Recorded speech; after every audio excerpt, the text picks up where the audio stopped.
Alors, on va commencer. Bonsoir à toutes et à tous qui sont connectés via Zoom et à nos amis sur Facebook.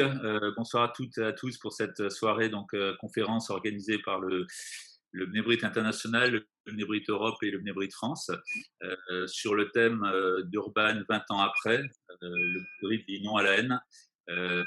Comme vous le savez, nous approchons progressivement du 20e anniversaire de cette triste conférence de Durban 1 de 2001 et je remercie bien évidemment tout de suite notre invité, son Excellence l'ambassadeur Yehuda Lankri, ancien ambassadeur d'Israël à l'ONU et en France, qui nous traitera et qui nous fera l'honneur et le plaisir d'analyser ce qui s'était passé durant cette triste dans les mémoires conférence d'Urban 1.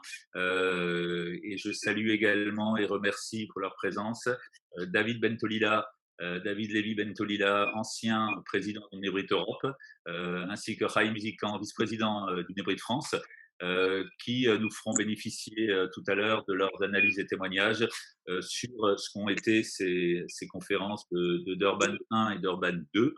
Je voulais simplement vous signaler que pour la séance des questions-réponses, vous avez la possibilité de poser vos questions à nos trois invités par écrit. Maintenant, tout le monde sait utiliser très bien Zoom, après 1 an et demi d'utilisation intensive par tout le monde.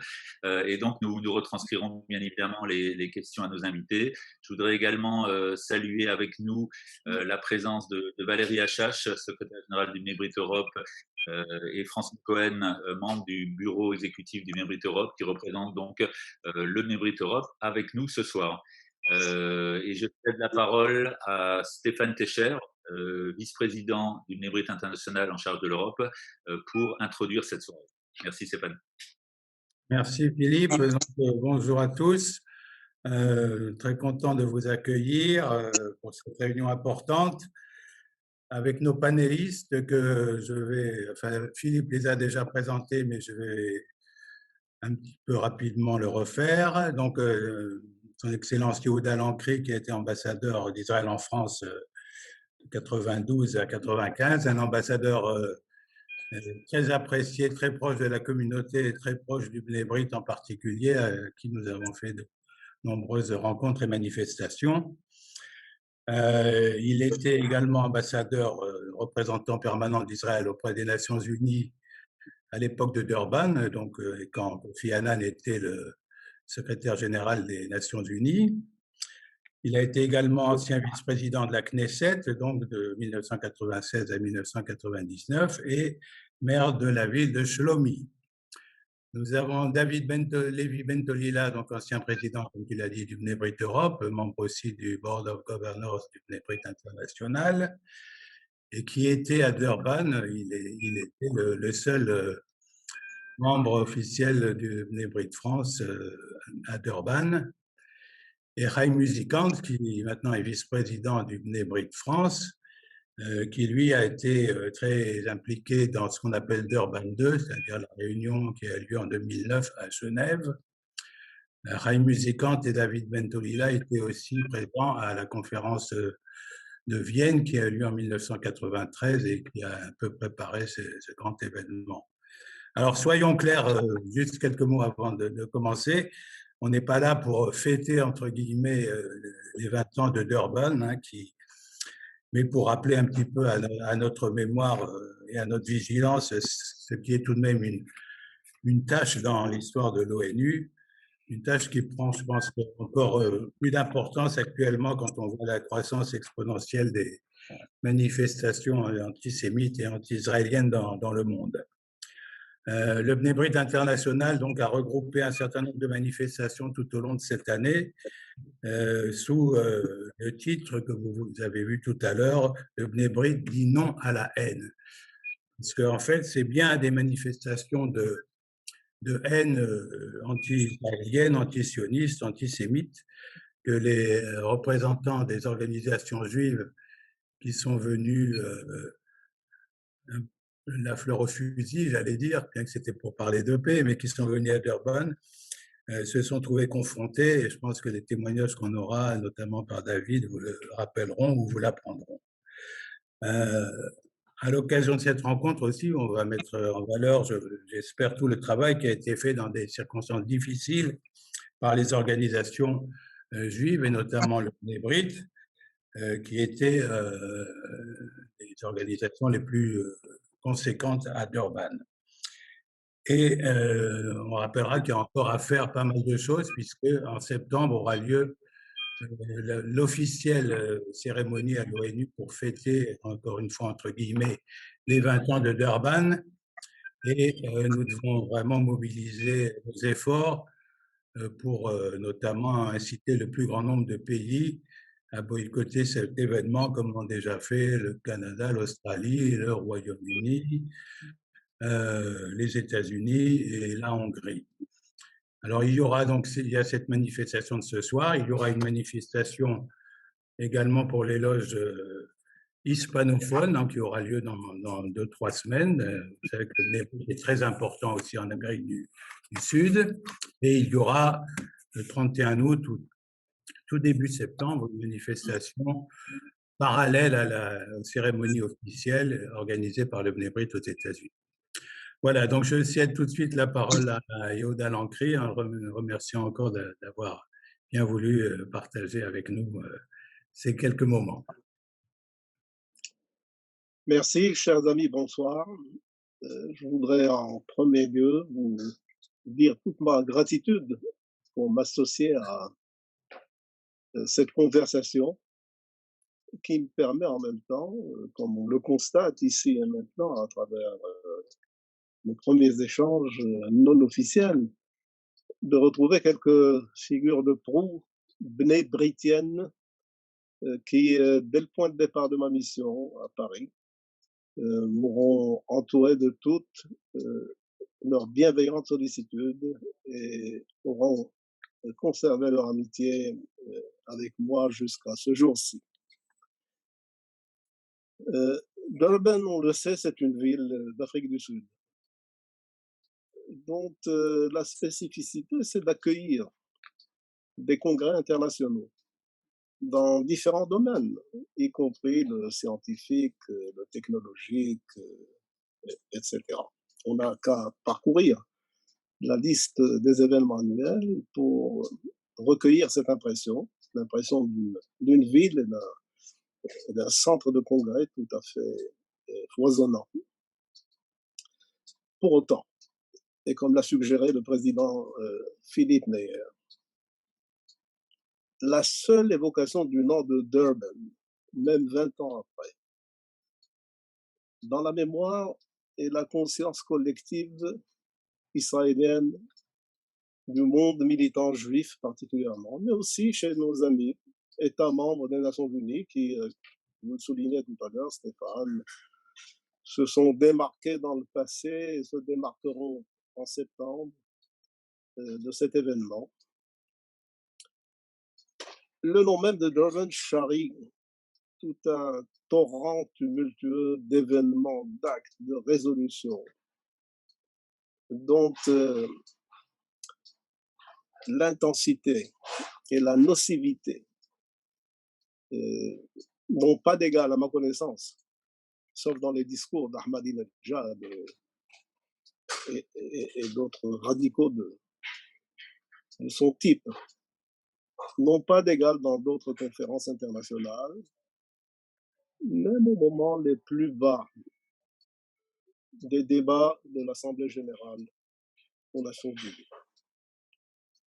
Alors, parti pour une lutte contre le racisme et la discrimination sous toutes ses formes, un objectif effectivement digne de tout respect et de considération, cette conférence a été détournée, notamment par l'effet des organisations non gouvernementales. Donc, la conférence s'est tenue de façon concomitante, elle a précédé de peu la conférence des Nations Unies, a été détournée vers la condamnation d'Israël, du judaïsme, tous azimuts, avec une ténacité dans l'accusation d'Israël, le figeant dans un cadre d'état d'apartheid. En y réfléchissant, je me suis dit que le choix de l'Afrique du Sud, de Durban, dont je parlais tout à l'heure, a été probablement très déterminant dans ce déchaînement passionnel aveugle anti-israélien et anti-juif. Alors je voudrais ici introduire deux observations liminaires. La première se réfère à l'Assemblée générale. Vous le savez, l'Assemblée générale des Nations unies se tient tous les mois de septembre. Elle commence le mois de septembre, très précisément le troisième mardi du mois de septembre, pour se terminer officiellement le 31 décembre de la même année. En l'an 2000, comme ça se passe fréquemment, le ministre des Affaires étrangères de l'époque, Shlomo Ben-Ami, était venu donc accomplir sa mission à l'Assemblée générale, qui, en marge du débat général, les grands discours prononcés par les chefs d'État, les ministres, les chefs de gouvernement, accueille des rencontres en chaîne entre chefs d'État, entre premiers ministres, entre ministres des Affaires étrangères. Et Shlomo en avait eu plus d'une quinzaine, dont l'une assez remarquable avec la délégation sud-africaine, conduite par la ministre des Affaires étrangères de l'époque, Madame Zuma, qui plus tard va présider la conférence de Durban One. Le contenu a été un échange, évidemment, de bienséance protocolaire au départ. On pouvait constater que le passage de pouvoir entre le peuple noir d'Afrique du Sud, et je le dis sans connotation raciste, on s'en fout, et le peuple blanc, c'était déjà consacré en De Klerk et Mandela. On le constatait au regard de la composition de la délégation sud-africaine. Elle était, si je puis utiliser une métaphore, de noir vêtu. Il n'y avait qu'un seul blanc, comme pour dire, nous sommes maintenant les hégémons, la majorité, et il en ira ainsi pour longtemps. Bonne chance d'ailleurs. On les a accueillis évidemment avec beaucoup de chaleur et de considération, sans préjugés aucun, bien sûr, sans préjugés racistes. Et puis, la discussion prend un tour politique un peu inattendu. Ben-Ami décrivait le processus de paix qui suscitait quelque espoir avec le plan Barak à l'époque, mais en même temps rencontrait des difficultés sérieuses. Et en parlant de la volonté israélienne de concéder 93% du territoire au bénéfice du peuple palestinien, la ministre sud-africaine a ensuite abordé la question des réfugiés. Et Shlomo de lui répondre, on va trouver une solution négociée, mais il est évident qu'Israël ne pourra pas accueillir ce que vous nous suggérez ici maintenant, parce que la suggestion de la ministre Zuma, c'était d'accueillir les 5 millions de réfugiés palestiniens à l'intérieur de l'État d'Israël, quand bien même serait créé à ses côtés l'État palestinien à venir. Et donc, Shlomo de lui dire, dans ce cas de figure, nous aurons 2 États palestiniens, avec un État d'Israël s'amoindrissant démographiquement, peut-être à terme jusqu'à son affaissement ou sa disparition. Sa réaction était révoltée. Elle ne comprenait pas comment Israël pouvait fermer ses portes à 5 millions de réfugiés. Et l'explication qu'on lui fournissait, c'est-à-dire les 5 millions ou les centaines de milliers pourraient s'intégrer dans le futur État palestinien, à ses yeux, paraissait tout à fait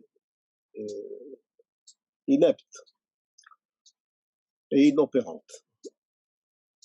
Ça, c'est ma première remarque liminaire.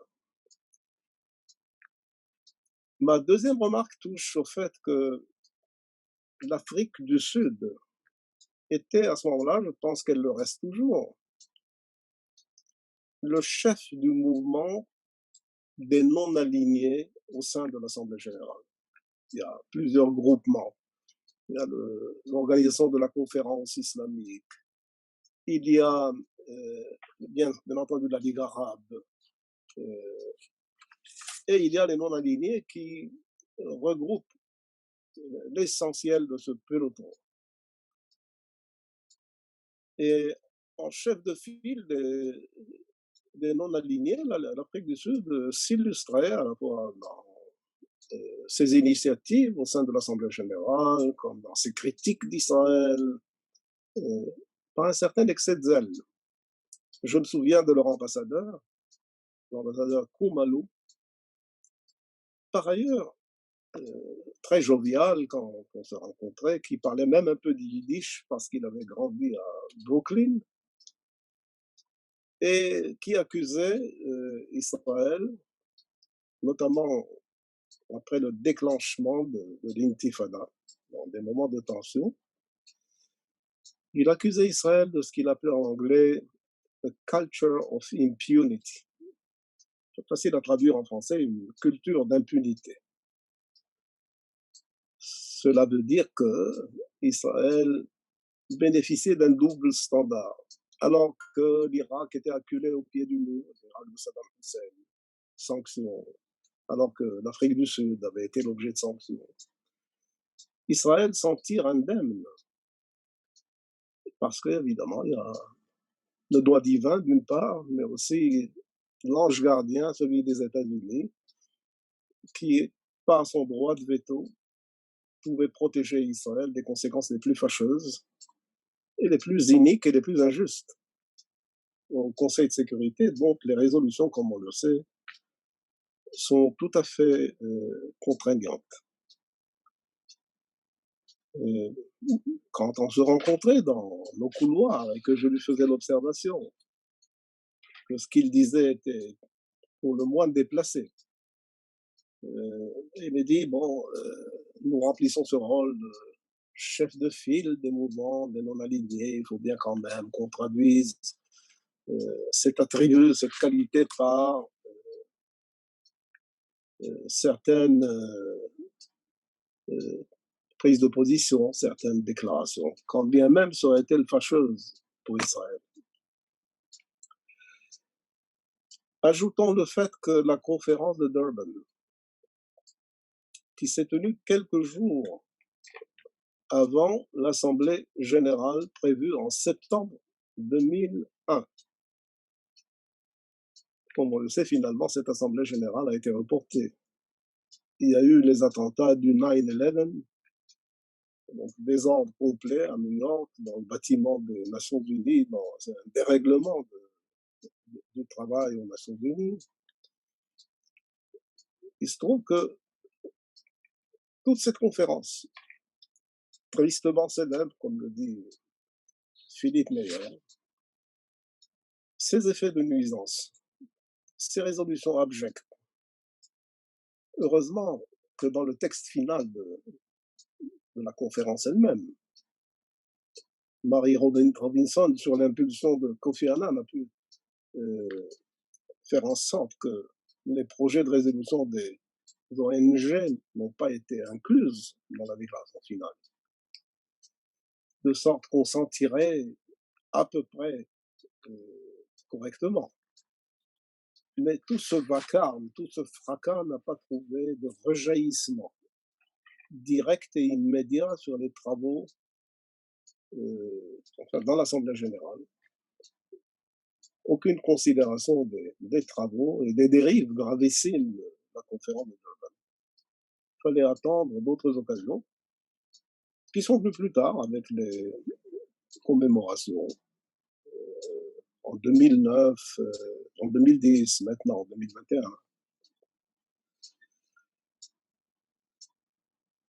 Donc, c'était des remarques que j'ai faites afin de vous donner le sentiment qui prévalait à l'époque au sein des Nations Unies et d'essayer de situer dans cet ensemble le rôle joué par l'Afrique du Sud et, si je puis dire, la capacité de l'Afrique du Sud d'alimenter a priori, notamment les ONG, et de leur fournir l'aliment essentiel de leur reprendre de l'État d'Israël, c'est-à-dire l'État apartheid.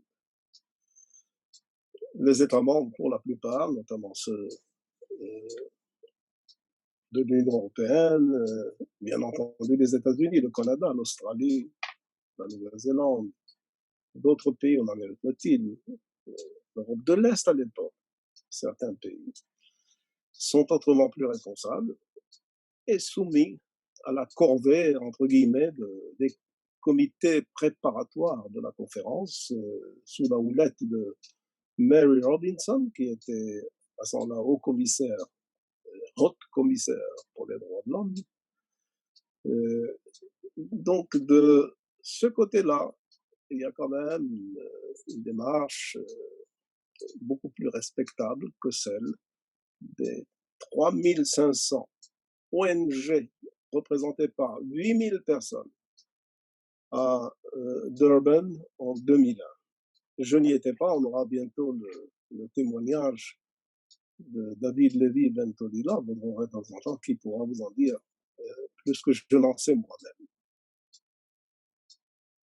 En vue de cette discussion, j'ai consulté certains de mes anciens collaborateurs, notamment un conseiller qui s'appelle Ronnie Adam, qui est actuellement notre ambassadeur au Rwanda et qui était préposé à l'ECOSOC qui mandate à Genève, la commission, à l'époque, c'était le comité des droits de l'homme, maintenant c'est la commission des droits de l'homme. Ça ne change pas beaucoup la situation. Et qui me dit effectivement, qui m'a conforté dans ma perception antérieure, selon laquelle nous n'avons pas été, nous, à New York, vraiment. Je crois que Raïm Mouzikan aura quelque chose à en dire.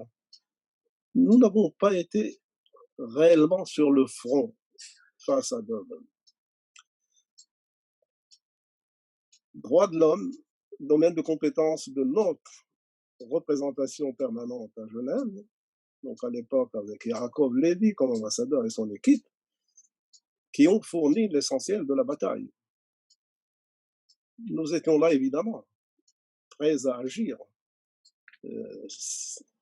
solliciter Kofi Annan pour une chose ou une autre, consulter nos amis américains, européens. Mais le travail se faisait tellement bien, de façon si efficace par Genève, qu'on nous a épargné la mission. Mais je m'arrête là pour vous dire deux mots sur Kofi Annan. L'homme était réellement l'un des tout grands secrétaires généraux des Nations Unies, dans l'histoire des Nations Unies. Il y a ceux qui le considèrent jusqu'à maintenant, notamment après son décès, il y a 2 ans, comme étant le plus grand secrétaire général des Nations Unies. J'ai eu l'occasion de travailler avec lui, notamment en temps de crise et en temps, si je puis dire, de routine. Je sais que l'homme était proche du peuple juif. Raoul Wallenberg était son beau-frère, enfin, presque son beau-frère. Il a épousé la nièce de Raoul Wallenberg. De ce fait, Kofi Annan, un visionnaire d'envergure, un homme habité par un sens profond de justice, d'équité, de probité, se sentait proche du peuple juif et proche de son incarnation étatique d'État d'Israël, quand bien même aurait-il évidemment des critiques à formuler, ou aurait-il rappelé aussi la nécessité de doter les Palestiniens d'un État indépendant, négocié entre les deux parties. La première fois que Kofi Annan s'est porté réellement aux côtés d'Israël du temps de ma mission, c'était lors de l'inclusion d'Israël, qui jusque-là était comme un paria, comme un zombie dans les groupements onusiens de l'Assemblée générale. Pendant 40 ans, une traversée du désert, comme dirait à l'époque le grand ambassadeur américain Richard Holbrooke, qui a fait un énorme travail pour faciliter cette adhésion. Mais Kofi Annan a été une voix morale, une voix autoritaire, pour demander aux groupes régionaux de s'ouvrir et d'accueillir Israël. Nous pouvons le faire avec notre groupe régional géographique naturel, c'est-à-dire l'Asie, pour des questions de veto d'autres pays. On en a pas mal ici qui nous entourent. Donc nous nous sommes adressés à l'Europe de l'Ouest. C'est pour ça que ça s'appelle WEOG, Western European and Other Group. Les Other sont les États-Unis, l'Australie, le Canada, la Nouvelle-Zélande. Donc nous avons fait la tournée Holbrooke à sa manière, moi à ma manière, en essayant de sensibiliser les ambassadeurs de l'Union européenne, notamment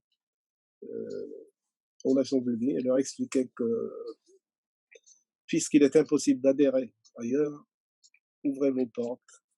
On nous rétorquait, bon, vous savez, ça pourrait être nuisible pour la paix.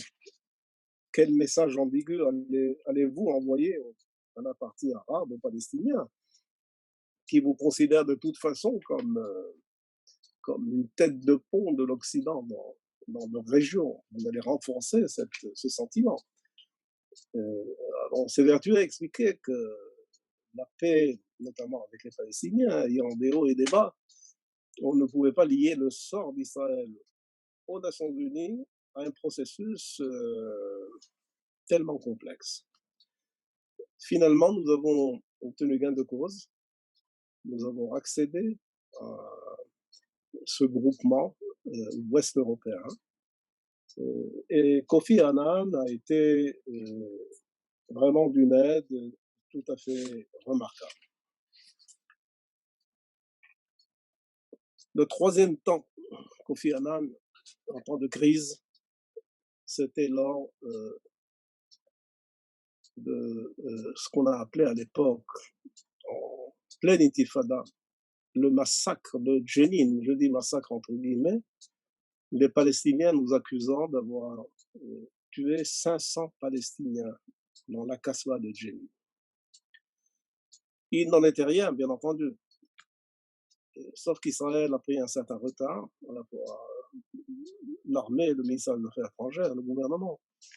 On ne sentait pas le besoin de nous expliquer sur une bataille qui a eu lieu entre nos militaires, et nous en avions perdu 13 dans cet accrochage, et 56 Palestiniens. Et il a fallu le faire parce que sous pression internationale, et même les Américains avaient adhéré plus ou moins à cette démarche, parce que Shimon Peres, à l'époque, ministre des Affaires étrangères, il leur avait dit, nous n'avons rien à cacher, vous voulez une commission d'enquête, soyez les bienvenus. Il était tellement sûr de notre position. Sur ces entrefaits, Kofi Annan nomme une commission d'enquête avec à sa tête l'ancien président finlandais, Martti Ahtisaari. Il y avait aussi Mary Robinson, une très bonne dose de droits de l'homme, sans qu'il y ait le moindre expert militaire qui puisse réellement faire un examen approfondi de cet accrochage entre militaires israéliens et terroristes palestiniens, et déduire les conclusions. Donc nous revenons sur notre position après le feu vert de Shimon Peres en expliquant à la fois à nos amis américains et à Kofi Annan qui me recevait sur la demande. Il suffisait que je décroche mon téléphone, que je l'appelle, et dans les minutes qui suivent, j'étais reçu. Finalement, après la troisième ou quatrième conversation, il me dit, écoute, Yehuda, je sais quelle est l'importance de l'armée israélienne au sein de la société civile israélienne. Elle en fait partie intégrante. Je sais quel est son rôle. Je comprends l'objection israélienne de ne pas nous laisser mener la commission, une enquête du chef d'état-major à l'époque, Shaoul Mofaz, qui avait menacé de démissionner jusqu'au plus simple soldat. Donc, dit à Shimon Peres que je vais dissoudre cette commission. Promesse faite, le lendemain, c'était une promesse tenue au sein du Conseil de sécurité. Kofi Annan déclare que cette commission est dissoute. Elle sera remplacée plus tard par une commission technique des Nations Unies, nommée par l'Assemblée générale, qui va venir sur le terrain et corroborer la thèse israélienne. 13 soldats israéliens tués, 56 Palestiniens tués. Le seul reproche, c'était que Tsahal, l'armée de défense israélienne, ne laissait pas circuler les ambulances de façon plus libre. Argument contre lequel nous disions, oui, mais dans ces ambulances se cachaient aussi des terroristes, il y avait des caches d'armes. Et donc, cela justifiait notre comportement. Vers la fin de la conférence de Durban, lorsque Mary Robinson était acculée par les ONG et par des pays hostiles à Israël à inscrire des clauses complètement délirantes contre Israël, véhiculant l'antisémitisme le plus primaire, imposant à Israël des sanctions, des embargos, elle l'a refusé par acquis de conscience, mais aussi parce que Kofi Annan l'avait orienté. De sorte que, comme je vous le disais tout à l'heure, nous n'avons pas eu, nous, à New York, dans cette attente fébrile des événements de Durban, de prendre des initiatives extraordinaires. Évidemment, suivez le conseil de l'ambassadeur Yaakov Levy en essayant de le laisser travailler et avoir le champ libre pour accomplir son travail.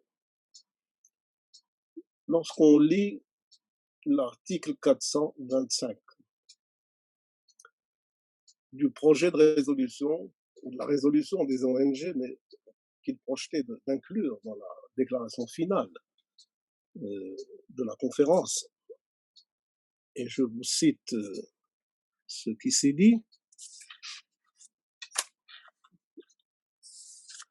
Cet article stipule la mise en œuvre d'une politique d'isolement total d'Israël, Israël qualifié comme État d'apartheid, stipule l'imposition de sanctions et d'embargos à caractère complet et obligatoire. Aussi, la rupture des relations diplomatiques, socio-économiques, la coopération militaire entre tous les États et Israël. Un langage délirant qui se poursuit dans l'article suivant, 426, condamnant les États qui soutiennent la politique d'apartheid et de nettoyage ethnique d'Israël. Chers amis, il n'est pas difficile de repérer à travers ce feuillage vénéneux l'arbre généalogique du mouvement BDS, celui du boycott, du désinvestissement et des sanctions. Créé quelques années plus tard, en 2005, par un activiste palestinien, Omar Barghouti, et ses compères. Le mouvement BDS, qui grâce aux ONG, pas moins de 170 qui l'ont rallié, des ONG sympathisantes de sa vision du monde, va développer des métastases dans des dizaines de pays, dans différents continents. Et il s'approprie d'ailleurs, sans scrupule aucun, l'idéologie et la terminologie de la conférence de Durban. On peut dire en effet que Durban fait le lit, à travers évidemment ses dérives et ses excès. Ce n'est pas tout le texte là qu'il faut condamner. Il y a quelques bonnes choses à prendre. Mais elle fait le lit du BDS, elle en est la mère conceptuelle, elle constitue son aliment permanent. Il aura fallu quelque temps à Israël pour réagir. On a d'abord un peu déconsidéré le mouvement. On l'a regardé, mettons, avec une petite dose de dédain, nous expliquant que, bon, sur le plan économique, ça ne représente absolument rien, il ne faut pas s'en soucier. Mais devant la gravité des actes du BDS et devant son efficacité, il faut le reconnaître. On n'oublie pas les boycotts sur le plan universitaire, sur le plan culturel. Si l'économie n'en a pas souffert, d'autres institutions en Israël en ont souffert. Et c'est là que le gouvernement israélien demande au ministère des Affaires étrangères et au ministère des Affaires stratégiques. Le ministre en était à ce moment-là celui qui aujourd'hui est notre ambassadeur représentant permanent aux Nations Unies, Gilad Erdan, de se saisir de la question et en combinant nos démarches avec l'activité du monde militant juif, et je suis sûr que Bnei Brit ont pris part à autant d'initiatives et autant d'actions en concertation avec le gouvernement israélien, on a réussi ces dernières années à juguler l'effet nocif du BDS. Et je salue, en passant, puisque j'ai évoqué Gilad Erdan, l'initiative qu'il a au moins fait connaître par effet d'annonce au début du mois de juin, en vue de cette commémoration du 20e anniversaire de Durban, son initiative de tenir un congrès en parallèle à ce rassemblement, un congrès où il y aurait des États membres amis d'Israël, des mouvements et organisations juives, des figures politiques centrales, des figures intellectuelles, pour essayer d'apporter la contre-parole à ce qui se dira dans une partie de ce rassemblement, parce que certainement on va aussi se pencher sur des avancées objectives en matière de lutte contre le racisme et toute forme de discrimination raciale.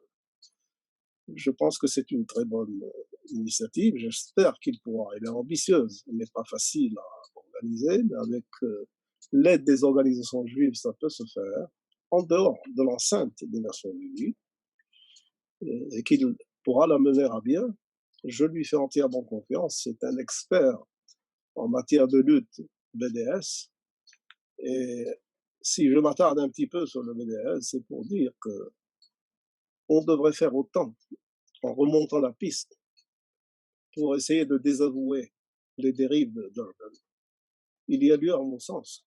C'est peut-être que notre nouveau président, installé aujourd'hui dans sa présidence, Yitzhak Herzog, qui a bien connu la gente juive et le monde juif, puisqu'il l'a présidé jusqu'à hier, aujourd'hui. Il y a lieu de créer un forum de concertation entre Israël et le monde juif pour essayer de parer à des phénomènes du type Durban jusqu'à leur extinction, jusqu'au moment où ces conférences de Durban ne pourront se concentrer que sur les aspects objectivement traitables sans dérive aucune à l'encontre d'Israël et du peuple juif. Voilà, je pense, cher Stéphane, que j'ai consommé mes 30 minutes et je suis là pour écouter mes amis et m'imprégner de leurs leçons. Merci beaucoup. C'était vraiment passionnant. Je retiens tout le lien, je crois, avec le BDS. C'est vrai que c'est On n'a pas toujours cette approche et ça paraît très clairement dans ce que vous venez de nous dire. Aussi le rôle de Kofi Annan et enfin tout ce qui s'est passé au niveau des ONG. Alors vous avez cité quelques extraits des résolutions. Moi j'avais consulté aussi quelques autres articles dans les 160. C'est absolument tout y passe, apartheid, torture, crimes contre l'humanité, génocide, meurtre, enfin c'est vraiment. Donc j'imagine, et c'est un très bon lien avec l'intervenant suivant, David, qui donc a suivi ça avec les ONG jusqu'à ce que, n'oublions pas, elles décident, les ONG juives, de quitter tout ensemble avec fracas ce groupe des ONG. Donc David, on sera très intéressé d'entendre tes souvenirs et tes commentaires sur l'ambiance et le travail qui s'est passé dans les ONG. Active ton micro, tu dois être actif ton micro, s'il te plaît. Oui, je disais qu'il me reste peu de choses à dire après l'intervention tout à fait complète et exhaustive de M. l'ambassadeur. Cependant, on va essayer de voir que c'était particulièrement l'ambiance, c'est ce dont j'étais le plus près. Mais j'avais commencé à fréquenter, ayant appris l'existence de cette conférence, je me suis impliqué depuis le début, et particulièrement dans les premières journées qui se sont passées à Genève. Enfin, revenons à la conférence en elle-même. C'était un projet qui était ambitieux, mais qu'il avait comme objet aussi particulier de pouvoir analyser et synthétiser les résultats obtenus dans les conférences préparatoires ils ont eu lieu à Strasbourg, à Santiago de Chile, à Téhéran et à Genève. Durban, il a été choisi par l'autorité internationale.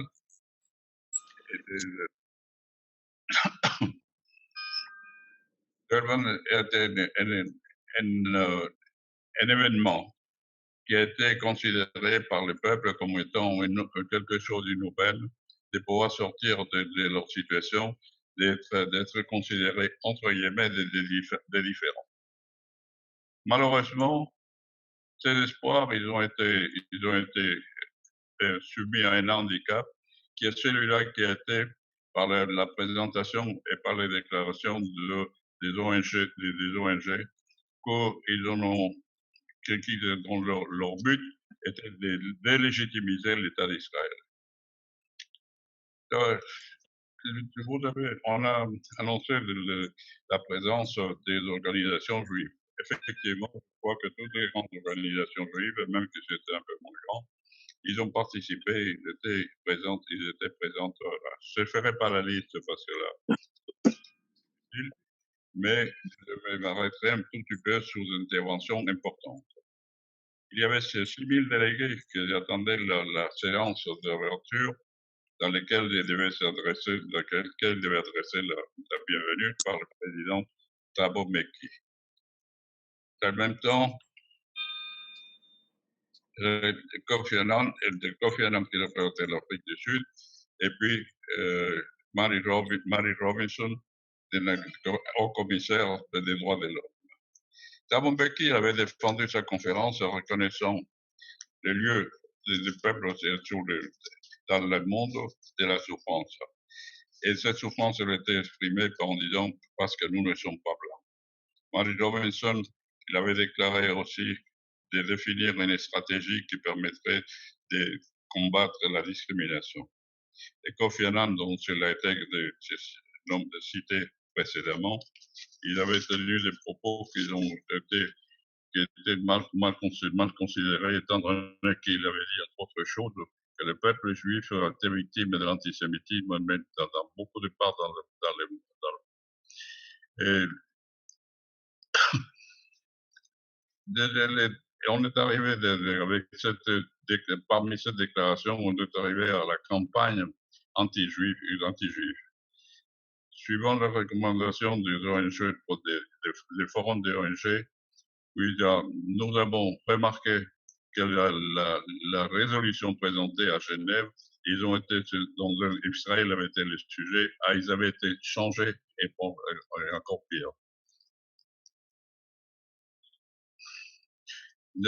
C'est peut-être regrettable, mais il est nécessaire de donner un aperçu de ce que c'était cette ambiance d'hostilité verbale, physique et d'abus graphiques auxquels les membres des délégations juives ils étaient les sujets. J'ai ici des photos que je ne sais pas si pourraient être passées, mais dans lesquelles il montrait quand même jusqu'à quel point la propagande et la violence des pro-palestiniens pouvaient se manifester. J'ai assisté à une distribution de t-shirts dans lesquels on disait que Israël égale sionisme égale racisme. J'ai assisté aussi à la présence de ces faux rabbins, Nettore Carta, portant les tenues traditionnelles avec ses pinces et dans lesquelles ils portaient des pancartes dans lesquelles ils annonçaient que le judaïsme n'était pas le sionisme. Ces deux hommes, ils ont provoqué des graves préjudices à la cause des Juifs parce qu'ils ont attiré l'attention des médias et cela a été plutôt nuisible pour Israël. L'Union des étudiants juifs, ils avaient organisé un événement dans lequel ils chantaient « Donnez à la paix une chance ». Les Palestiniens, ils se sont manifestés violemment et bruyamment, à point tel, alors que les jeunes Israéliens ils venaient de proposer des fleurs en chantant, les Palestiniens, ils étaient violents et agressifs au point tel qu'il a fallu l'intervention de la police. Un des autres exemples, il y en a de multiples, mais par exemple, je pourrais citer celui-là, qui est la voix des victimes. C'est un programme dans lequel il était plus intéressant et dont l'objectif, il était de permettre à ceux qui voulaient s'exprimer. Les Palestiniens, ils ont soumis à une telle pression et une telle violence qu'il était incapable de le moindre mot. La même chose dans les conférences organisées par les organisations non gouvernementales juives dans le cadre de la commission de l'antisémitisme.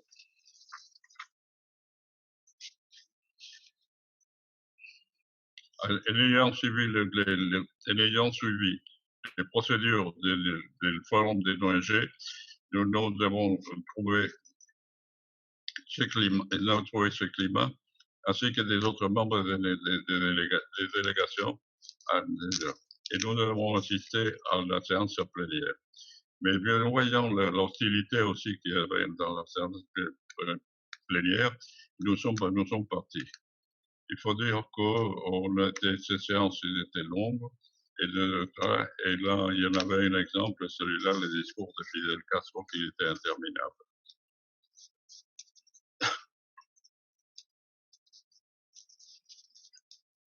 Au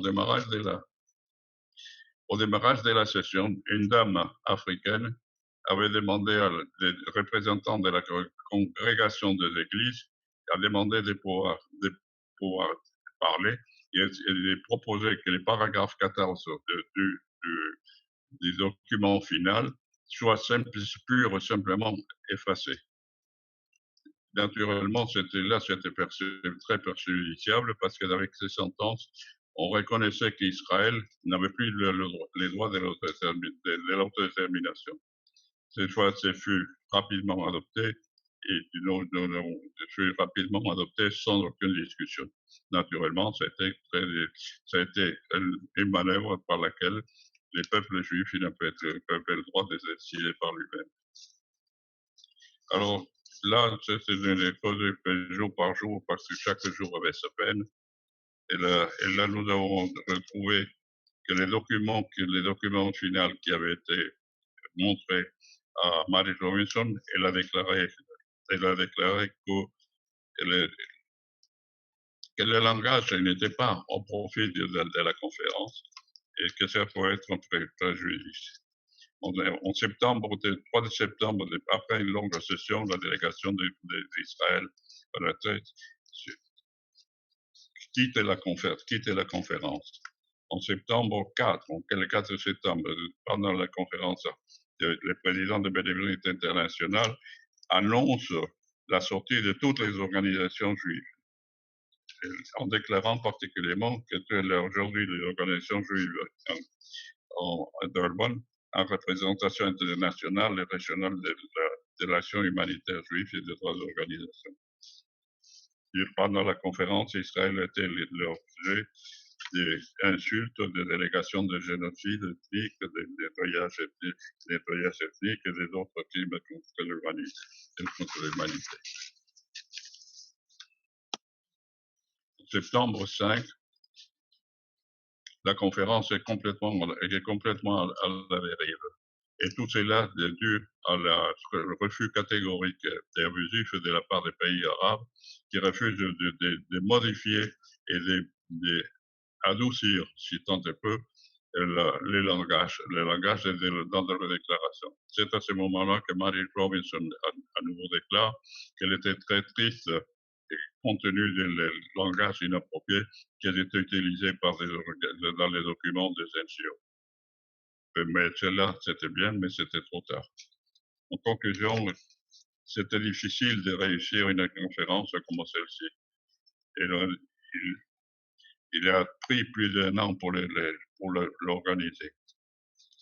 Cependant, on peut faire quelques commentaires.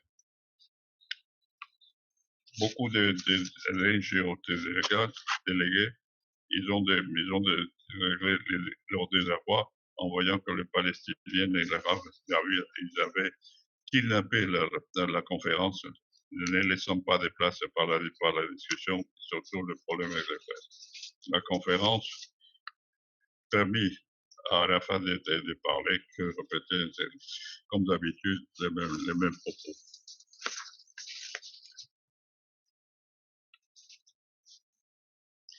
Le document au final, il a montré une semblance de consensus obtenu par les efforts herculéens de Louis Michel, président de l'Union européenne, et de Mme Zuma, ministre des Affaires étrangères de l'Afrique. La conférence a été clôturée, devait être clôturée, annoncée par le président de l'Afrique du Sud en septembre, le 7 septembre. Dans l'absence de consensus, il fut retardé. Les pays arabes, incluant la Syrie et l'Iran, ils ont continué leurs insultes contre Israël et refusé tout compromis. Bon, David, on va s'en tenir là, parce que je crois que on est limité par le temps, mais je pense qu'effectivement, c'est le 4, j'ai la liste en fait, il y avait une bonne quinzaine d'organisations juives présentes, et j'ai vu le communiqué que tu as cité, où ils ont quitté avec fracas la réunion, où ils ont été traités de tous les noms. Donc je pense que ça donne vraiment l'ambiance. Et je crois qu'il faut méditer ça, parce que malheureusement, on a des moments dans certains pays en Europe ou aux États-Unis où on retrouve un peu l'atmosphère qui n'en est pas si loin. On va passer, si tu veux bien, la parole à Raïm Musicante pour enchaîner sur ce qu'on appelle Durban 2 à Genève. Donc, Raïm était dans la délégation française, peut-être pas forcément vénébrite, mais en tout cas, tu es toujours vénébrite. Alors, qu'est-ce qu'il y a eu de neuf à ce moment-là, dans l'esprit, le travail qui a été fait, et dans quelle direction? Alors, bonsoir à tous. Ce que je voulais vous dire, c'est que on a tiré les leçons de Durban 1 en disant qu'on n'allait pas aller au casse-pipe à Durban 2, mais qu'il fallait mettre en place une stratégie politique, une stratégie médiatique pour essayer de renverser complètement la situation. Alors, Durban 2 a lieu en avril 2009 à Genève. Bon, Genève, c'est le siège de l'ONU, c'est le siège du Conseil ou de la Commission des droits de l'homme, et ça part plutôt mal. Pourquoi ça part plutôt mal? Parce que le pays qui est président de Durban 2, eh ben, c'est la Libye. Le pays qui est le vice-président de cette conférence s'appelle l'Iran et le pays qui est rapporteur de cette conférence s'appelle Cuba. Donc 3 pays connus pour leur caractère démocratique intégral. Et puis, comme l'a indiqué David, dans le cadre de Durban 2, il y a des conférences régionales. Et notamment dans la conférence régionale qui a lieu pour l'Afrique, on occulte complètement les massacres qui avaient lieu à l'époque au Darfour et on ne parle pas du tout des crimes xénophobes qui ont lieu en Afrique du Sud. Le pompon revient incontestablement à l'Amérique du Sud, qui réussit à faire une conférence régionale sans mentionner une seule fois le mot d'antisémitisme, mais déjà il y a toute une série de pays comme Israël, comme les États-Unis, comme l'Italie, qui annoncent nous, on ne va pas se prêter à cette mascarade et on ne viendra pas à Genève. Alors, nous, ce que nous avons fait, c'est que nous avons décidé de ne pas subir Durban 2, mais de mettre en place une stratégie tout azimut. Et c'est cette stratégie que je voudrais vous décrire pour vous dire que même dans le cadre d'un forum aussi géant qu'une conférence comme Durban, eh bien, il ne faut jamais s'avouer vaincu. Alors, qu'est-ce qu'on a fait? On a travaillé de façon très étroite avec le représentant d'Israël auprès des Nations Unies à Genève. On a travaillé la main dans la main avec le ministère des Affaires français des Affaires étrangères et son ambassadeur, dont je vais dire plus d'un mot. Moi, j'ai passé une quinzaine de voyages entre juin 2008 et avril 2009 à Genève pour préparer une contre-offensive avec la communauté juive de Genève et une organisation que vous connaissez qui s'appelle UN Watch, qui surveille tout ce qui se passe à Genève. On a mis en place aussi un comité de coordination des grandes organisations juives de France de façon à se répartir le travail et à ne pas être, je dirais, dans la soumission. Alors, qu'est-ce qu'on a fait? Tout d'abord, on a échangé régulièrement avec l'ambassadeur d'Israël pour mettre en place une stratégie et on a beaucoup travaillé avec l'ambassadeur français chargé des droits de l'homme et qui en même temps était chargé de la mémoire de la Shoah. Et si je vous dis son nom, vous allez me dire bien sûr. Et c'était François Zimré.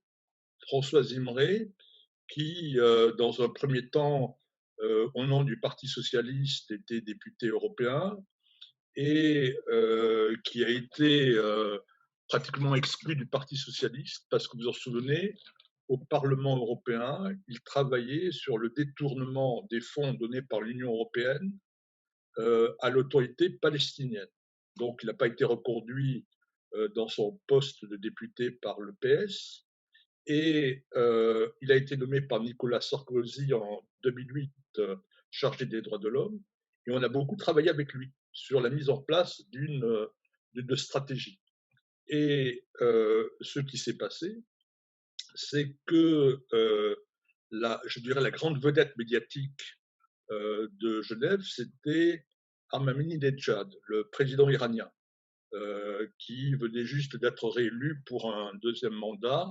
Et vous le connaissez par cœur. C'était l'homme qui disait on va détruire Israël, la Shoah n'a jamais existé, il faut transférer tous les Juifs qui vivent en Israël, en Europe et en particulier en Allemagne et dans d'autres pays. Et il s'était donc invité à cette conférence, d'autant plus que son pays était le vice-président de cette conférence. Et il avait été défini avec François Zimré que si le président iranien commençait à parler d'antisémitisme et d'antisionisme, eh bien, la délégation européenne, au signal de François Zimré, se lèverait. Mais on avait préparé autre chose pour attirer l'attention des médias, puisqu'il y avait une forte délégation de l'UEJF avec à sa tête Raphaël Haddad, qui à l'époque était le président de l'UEJF. Et vous savez, on était tous parmi les délégués officiels. Hein. La sécurité était très nulle et chacun d'entre nous était pratiquement membre de la délégation française officielle. Et donc, Raphaël s'était assis au banc de la délégation allemande. Et lorsque le président iranien a commencé à parler, il s'est mis sur la tête un chapeau coloré de clown, il s'est mis un nez rouge, il s'est approché du président iranien, l'a traité de raciste. Bon, le service d'ordre l'a viré et l'UEJF a perdu son accréditation. Mais ce que je voulais vous dire, c'est que ça a fait du coup une publicité extraordinaire. Et quelques minutes plus tard, le président iranien prend la parole et effectivement, il ne peut pas s'empêcher d'attaquer et Israël et les Juifs. Et sous les ordres de François Ibré, tous les ambassadeurs européens quittent la salle. Et donc ça fait un bruit énorme. Mais par la suite, la France est revenue pour assister à la suite de la conférence. Alors, ce qui est important, c'est que ça a créé un électrochoc et que dans le cadre de la déclaration finale, même si Durban II dit on continue dans la filiation de la déclaration de Durban I, et vous savez que Durban III et Durban IV, ça sera la même histoire. Ce qui est important, c'est qu'il a été fait référence à l'éducation de la Shoah, malgré l'opposition de l'Iran. Mais par contre, les pays musulmans qui sont de grands démocrates ont refusé tout texte qui parlait d'un principe d'égalité entre les hommes et les femmes et tout texte lié à la discrimination contre les homosexuels. Alors, donc, si vous voulez, ça c'était une partie qui a été fortement rapportée par les médias, mais il y a d'autres choses qu'on a faites.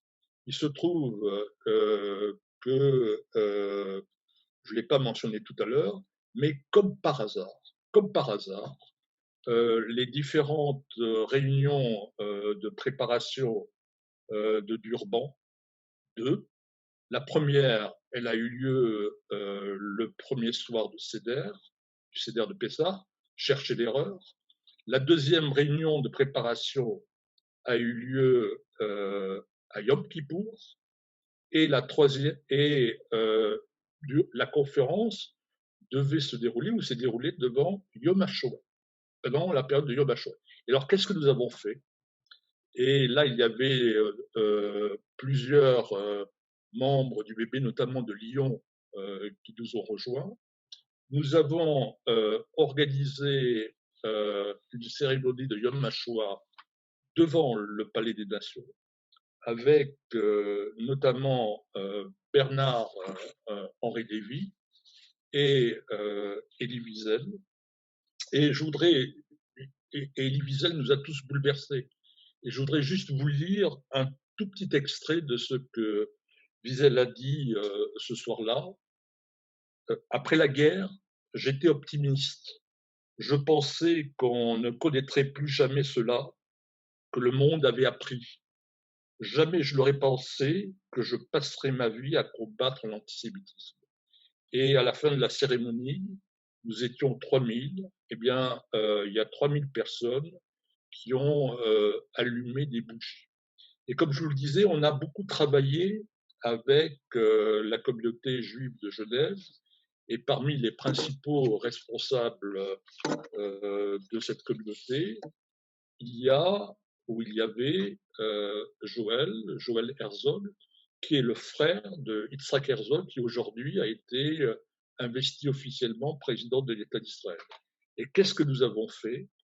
Nous avons loué un hôtel sur les bords du lac Léman, du lac de Genève, vous préférez la formule que vous préférez, et nous avons organisé un contre d'Urban 2 en faisant venir un certain nombre d'experts, de spécialistes qui ont démonté tout ce qui se passait, et ça a été très médiatisé. Et donc, en fin de compte, Israël n'a pas été condamné, il n'y a pas eu de manifestation antisémite, et c'était juste pour vous démontrer que même dans des conditions les plus difficiles, eh bien, un combat n'est jamais perdu d'avance, et je crois que nous l'avons prouvé à Genève, à Durban 2. Merci, Raïm. Bon, je pense que c'est très, très intéressant de voir un peu la succession des événements et d'avoir un peu une perspective pour de replacer ça en perspective. Alors, on va voir, Raïm, tu vas voir s'il y a des questions qui sont à citer. En attendant, justement, pour revenir sur la perspective, je voudrais revenir à Yehuda Lancry. Quelle leçon on peut tirer pour, bon, il va y avoir hein, donc en septembre la célébration officielle. On voit tout de même, moi, ce qui me frappe, c'est qu'il y a des points communs. Bon, on a vu à Durban, on l'a entendu par David, on l'a vu dans les textes, vraiment un déferlement de haine antisémite, anti-israélienne, antisioniste. Et actuellement, dans le monde entier, aux États-Unis, que ce soit sur les campus aux États-Unis ou en Europe, dans les pays où il y a tous des attentats, il y a tout de même quelque chose qui me fait penser un peu à cette ambiance. Et donc, est-ce qu'il y a un lien et qu'est-ce qu'on peut faire pour le combattre? Alors, sur le BDS aussi, je pense l'affiliation avec le BDS, je crois que c'est très important et ça doit nous donner aussi des pistes de travail. Mais est-ce que ce qui se passe actuellement, alors je vois dans les questions, même on a même une question qui me dit, ne pensez-vous pas que le mouvement woke est une métastase de l'idéologie de Durban? Est-ce que dans ce qui se passe actuellement dans le monde, il n'y a pas encore des séquelles ou, comme c'est un mot très à la mode, un variant de l'esprit de Durban qui traîne dans le monde? Thank you. I welcome our American friends, of course. Donc, je disais qu'effectivement, les variants sont là, ils sont manifestes, ils ne sont pas latents. L'antisémitisme redouble de résurgence, même dans les endroits les plus inattendus. Regardez ce qui se passe à New York, ce qui se passe à Los Angeles, matière à profonde préoccupation. J'ai résidé il n'y a pas longtemps, il y a quelques semaines, en visite chez mes petits-enfants, dans la petite cité de Cedarhurst qui se trouve au Long Island, 10 km de l'aéroport JFK. Et j'ai pu voir une manifestation dont je n'ai jamais pu réaliser qu'elle se produirait dans cette petite cité où il y a essentiellement des juifs. Il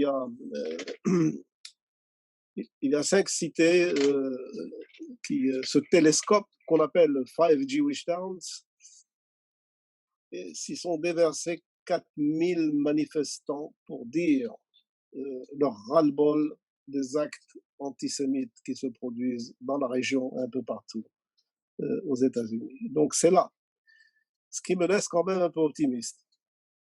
Après les interventions de David Lévy Bentolila. J'ai dit que j'aimais bien ce prénom parce que David Lévy est pour moi l'ancien ministre des Affaires étrangères, le mentor qui m'a envoyé en France, qui m'a envoyé aux Nations Unies, notamment l'intervention de Haïm. Je pense qu'il nous fournit en fait le mode d'emploi à utiliser en vue du prochain rassemblement de Durban.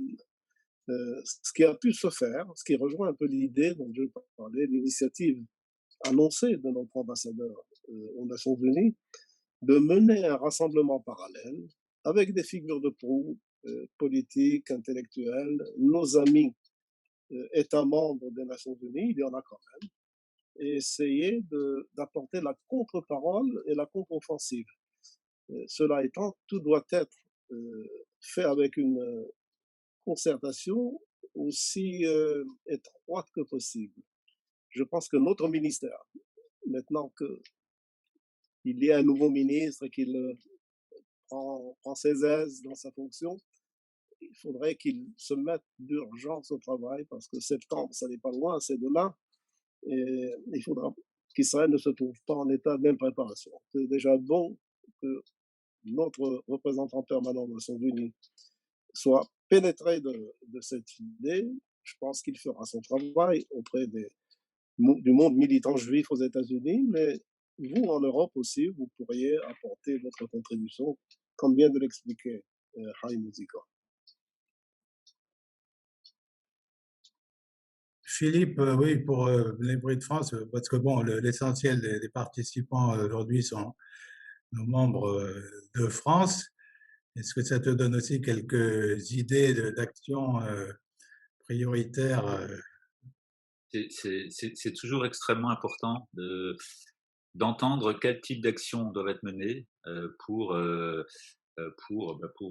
comme disait l'ambassadeur à l'instant, porter la contradiction et surtout, comme le disait Haïm Musican juste avant, pour, pour rester debout et pour réagir. Et ce qu'a dit Haïm tout à l'heure, c'est extrêmement important. C'est-à-dire que même face à une vague, même face à ce qui peut sembler être une montagne d'antisémitisme à l'état brut, ce qu'était Durban 1 et 2, il y a possibilité d'agir, il y a possibilité de réagir.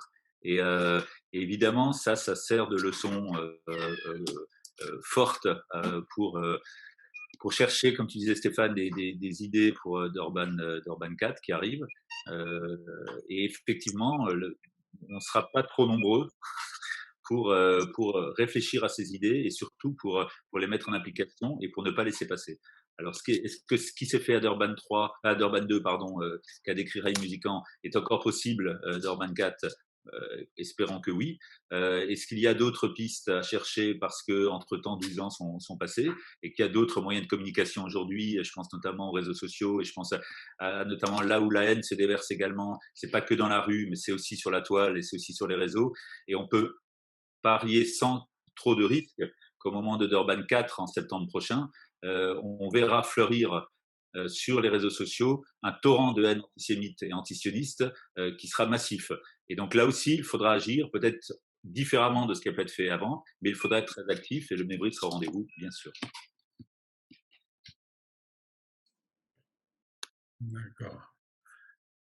Il y a une question sur dans quelle ville se déroule l'Urban 4. Je pense que la prochaine manifestation, c'est New York. Hein, oui, c'est New York et ça sera le deuxième jour de l'Assemblée générale.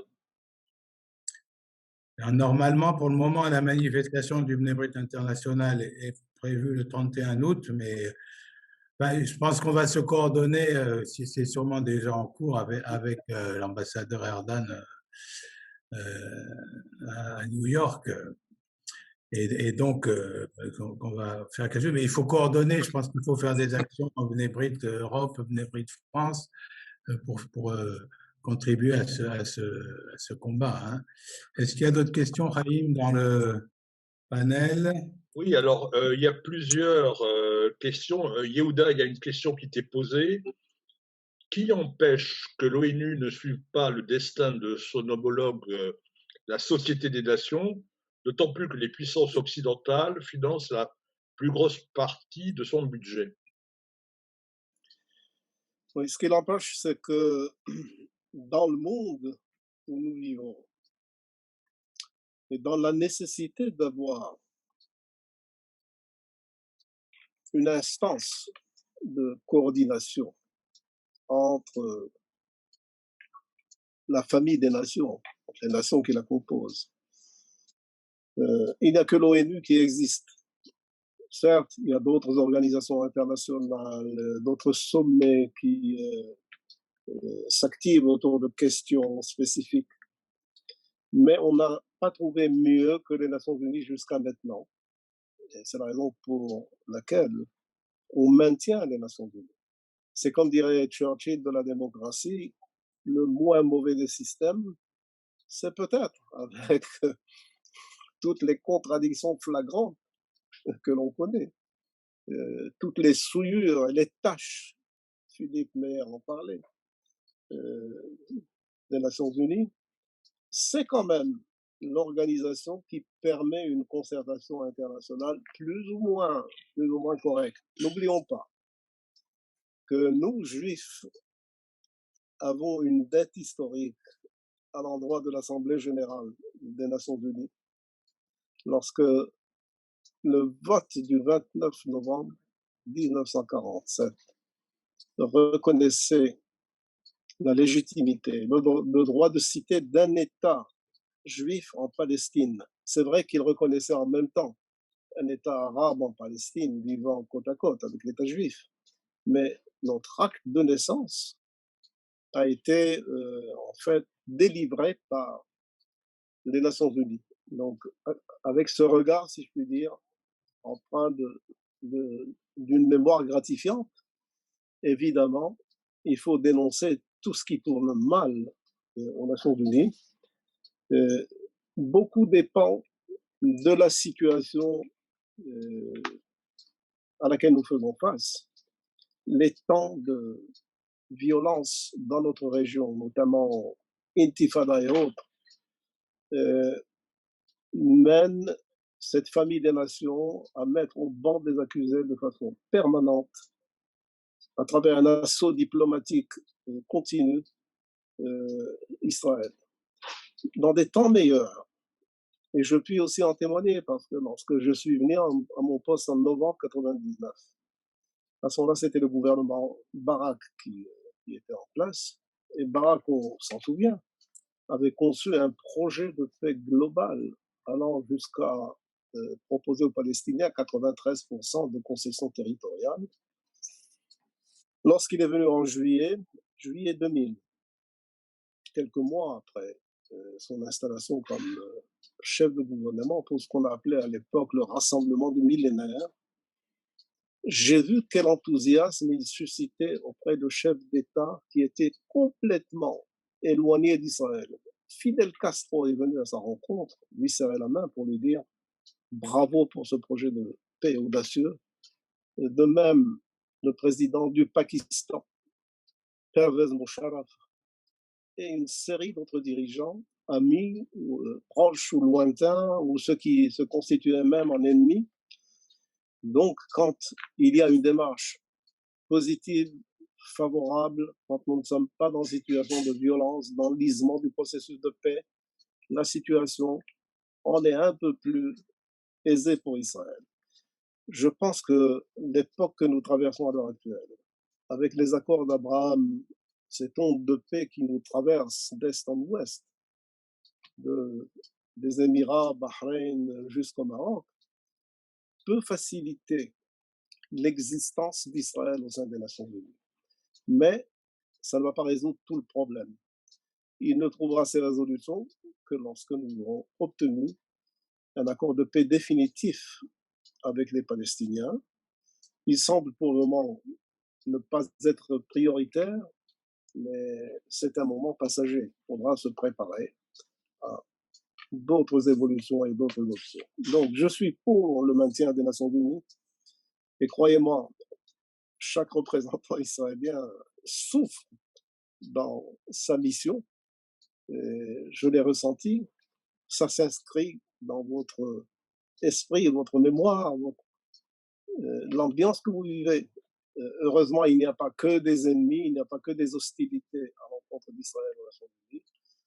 Souvent, un bon secrétaire général, j'ai parlé de Kofi Annan, Guterres, est dans cette ligne, dans cette mouvance.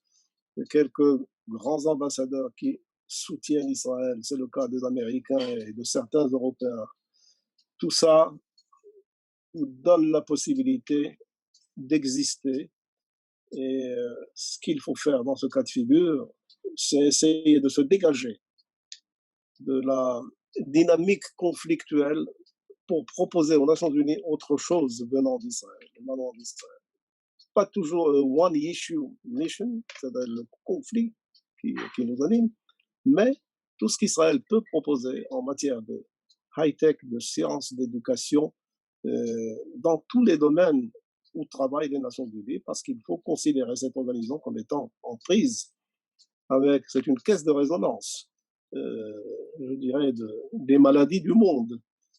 Et les Nations Unies essaient quand même d'apporter un concours souvent crucial à des populations démunies, à des continents démunis. Donc, je n'irai pas vers la dissolution des Nations Unies, mais vers l'amélioration des Nations Unies dans tous les domaines, y compris cette réforme dont on parle depuis bien longtemps au Conseil de sécurité et dans d'autres organismes onusiens. Haïm, d'autres questions? Oui, alors, Yehuda, deux questions impossibles auxquelles il faudrait que tu répondes en 3 minutes. Oui. Ne croyez-vous pas qu'Israël pourrait reprendre l'initiative en reconnaissant l'État palestinien afin que celui-ci puisse enfin être responsable devant les nations? Et puis la deuxième question, c'est en France, l'action des médias est bien souvent délétère. Que pensez-vous d'une campagne qui pourrait être menée notamment dans le cadre du BDS, de la lutte contre le BDS? Alors, Haïm, s'il te plaît, la deuxième question, je n'ai pas très bien perçu sur le plan auditif de quoi il s'agissait. Alors, je le reprends, Yehuda. Oui. En France, l'action des médias, et notamment France Inter, que tu as connu dans une autre vie, est bien souvent délétère. Que pensez-vous de commencer dès à présent une stratégie d'information auprès des journalistes pour expliquer notamment cette filière, ce lien entre Durban et BDS? Très bien. Alors, je répondrai rapidement dans le cadre des 3 minutes. Nous avons d'une certaine manière reconnu le bien fondé d'un État palestinien. Devrais-je citer le discours de Binyamin Netanyahou, Premier ministre sortant, dans la durée d'ailleurs en Israël, une quinzaine d'années accumulées, à l'université Bar-Ilan en 2009. Bon, il a peut-être fait concéder sous la pression de Barack Obama, mais ça a été dit. Et je prends l'exemple de Netanyahou, car il est évident que certains de ses prédécesseurs envisageaient aussi l'établissement d'un État palestinien. Rabin, avant son assassinat, parlait d'une entité palestinienne. C'était donc la terminologie, un État au rabais, Medina Minus.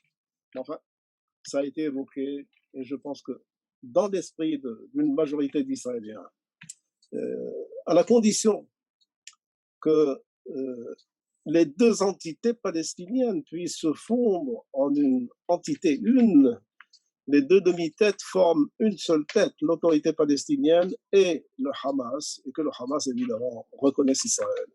Dans des conditions agréées par les deux parties, nous sommes en faveur d'un État palestinien. En tout cas, personnellement, je le suis, je pense que je l'ai été durablement, et je maintiens cette ligne.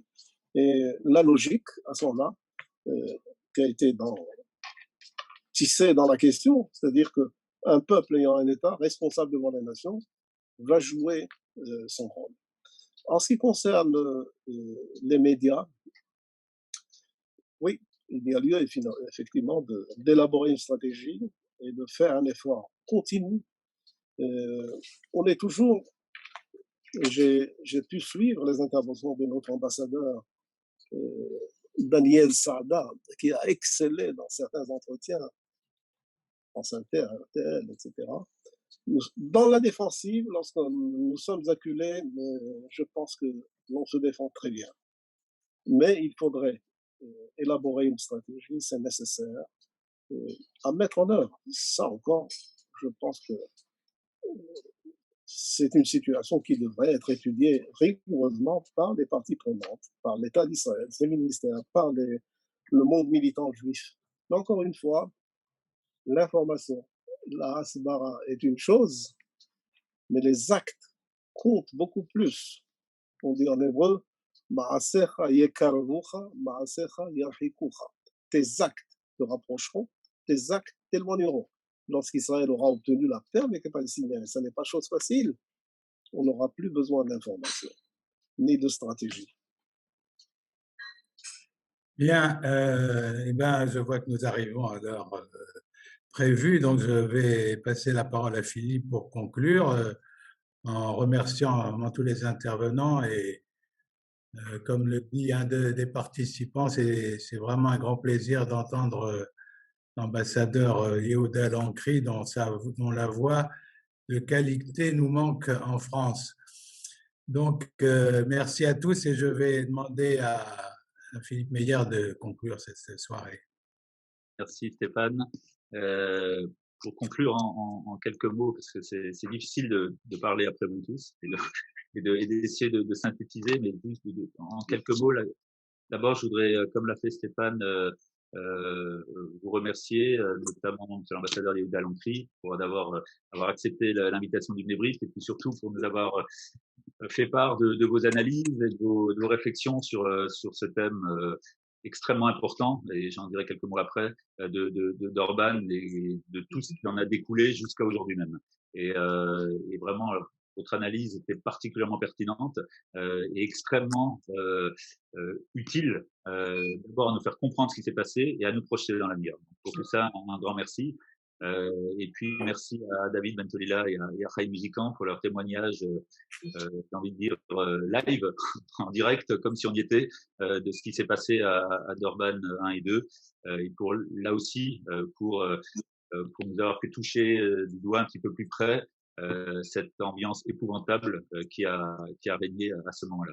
Alors de tout ce qui a été dit ce soir, je retiendrai trois choses, trois points. Le premier, c'est d'abord évidemment l'horreur qu'a été Durban 1 et 2 en termes comme je disais tout à l'heure, Il est 21h. Montagne de déchets antisémites et antisionistes qui se sont déversés, et finalement retenir que Durban 1, c'était 20 ans. On va tristement, comme on le dit au début, célébrer ce 20e anniversaire.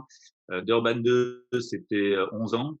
12 ans maintenant, et finalement 20 ans, 12 ans, c'était quelque part les prémices de cet antisionisme moderne, militant, violent, répandu, admis par la bien-pensance mondiale, et notamment en Europe et particulièrement en France. Ça a commencé à ce moment-là. Il y a toujours eu de l'antisionisme, il y a toujours eu de l'antisémitisme. Mais Durban 2001, en pleine intifada, ça a lancé ça a jeté les prémices de quelque chose de grave qui s'est prolongé jusqu'à aujourd'hui, de façon malheureusement crescendo, de façon de plus en plus violente, de façon de plus en plus haineuse, surtout de façon malheureusement souvent de plus en plus efficace. Et je retiens de ce Durban 1 et 2, et comme l'avait très justement rappelé Yehuda Lancry tout à l'heure, ce lien entre BDS notamment et Durban 1, c'est quelque chose qu'on doit avoir en tête quand on lutte contre BDS aujourd'hui. La racine du mal a commencé à Durban 1 et se prolonge jusqu'à aujourd'hui. Et finalement, j'ai envie de dire, on est 20 ans après. On est 20 ans après, et la question de conclusion, c'est tout simplement qu'est-ce qui a changé?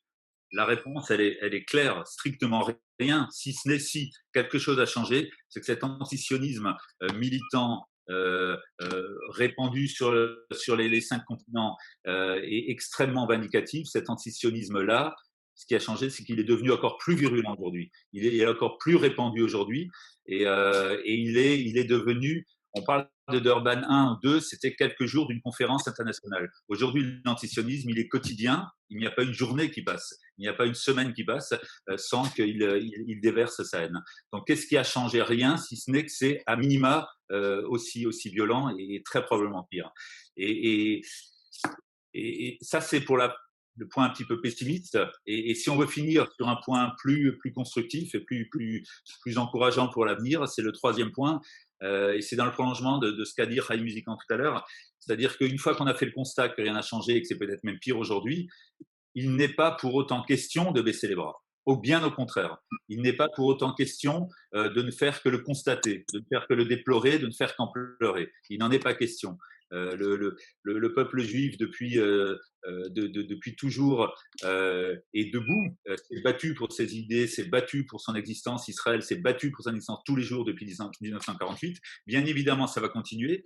Et face à cet antisionisme-là, qui aujourd'hui, on le sait, se transforme mécaniquement, quotidiennement et terriblement en antisémitisme, antisémitisme qui tue en Europe, notamment qui tue en France, qui a tué en France depuis une dizaine d'années, à travers des assassins antisionistes qui ont été, j'ai envie de dire, nourris au biberon de cet antisionisme de Durban. Quand, on ne va pas prononcer leur nom, mais quand tous ces antisionistes criminels ont tué des juifs depuis une dizaine d'années en France, leur proche, leur environnement a été nourri, a été pétri de cet antisionisme de Durban. Et cela continue aujourd'hui, et il faut continuer de se battre comme nous le faisons tous, comme on le fait au Bnei Brit, comme on le fait au Bnei Brit à travers le monde. Et je salue, je remercie encore Stéphane et le Bnei Brit international d'avoir été l'initiative de cette soirée. Et comme le Bnei Brit le fait à travers le monde, en Europe et notamment en France, ce combat contre l'antisionisme et donc contre l'antisémitisme naît dans sa forme moderne à Durban. Et c'est ça peut-être la célébration, entre beaucoup de guillemets, de ce triste anniversaire. C'était le début de ce qui se passe aujourd'hui. Et le combat dont a parlé Chaim Musican pour y faire face à l'époque, c'était le prémisse de ce combat qui continue également aujourd'hui. Et donc, on va continuer de combattre au Bnei Brit avec nos alliés, avec tous ceux qui partagent nos valeurs. Durban 4 se profile. Et pour finir, ce sera la conclusion de la conclusion. La vraie question qui va se poser, notamment une des questions, parce qu'on est ici en France, une des questions qui va se poser avant septembre et le deuxième jour, comme l'a rappelé Raïb, de la conférence et le début d'Urban 4, c'est qu'est-ce que va faire la France?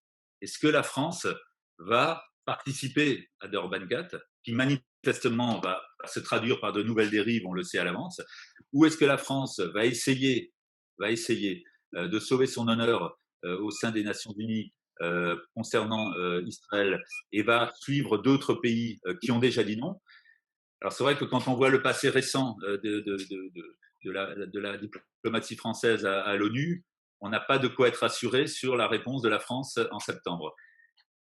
On est à la veille de vacances, donc soyons peut-être optimistes et positifs, et peut-être espérons que la France changera d'avis. Il y a évidemment très peu de chance, mais en tout cas la France s'honorerait une fois de plus de ne pas mêler ses voix aux pays antisionistes, aux ONG antisionistes, aux pays et ONG antisémites, et pour une fois de ne pas s'abstenir, voire de voter pour certains textes qu'on connaît dans le passé, et Stéphane le sait bien à l'UNESCO comme à l'ONU à New York, et pour une fois voter contre.